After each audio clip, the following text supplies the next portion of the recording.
নাকি জলে নাকি এখানে লিখলে যে রাম নাম লিখলে নাকি আসে না জল, দেখে আজকে ট্রাই করে দেখি। ওই বড় ঢেউগুলো আসলে এরকম জলে কিন্তু আসবে না, তো ওরকম বড় ঢেউ দেখতে হবে যে আসছে নাই।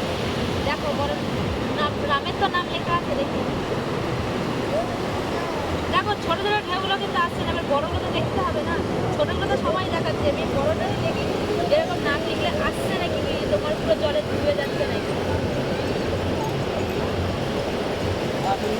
তো আমি ফাইনালি এখানে রামের নাম লিখেছি, বড়টা আসছে নাকি রামের দেখো শুনে গেল তো। তোমাদের যদি বিশ্বাস না হয় তোমরা একটু ট্রাই করে দেখো। কিন্তু রামের নাম লিখেছি, লেখার পরে বড় ঢেউয়ে চলে আসছে। তোমাদের যারা যারা দেখিয়েছে যে এখানে নাকি রামের নাম লিখলে কোনো জলে ধুয়ে যায় না, তো এটা পুরোটাই মিথ্যে কথা। তোমাদের দেখালাম ভিডিওতে যে ছোট ঢেউগুলো কিন্তু আসছে না, যেটা বড় ঢেউ সেগুলো তো দেখাতে হবে না। তো আমি রিয়েলি তোমাদের দেখিয়ে দিলাম, তোমরা ট্রাই করে নিও। একবার লাইকে বলে দিও জয় শ্রীরাম।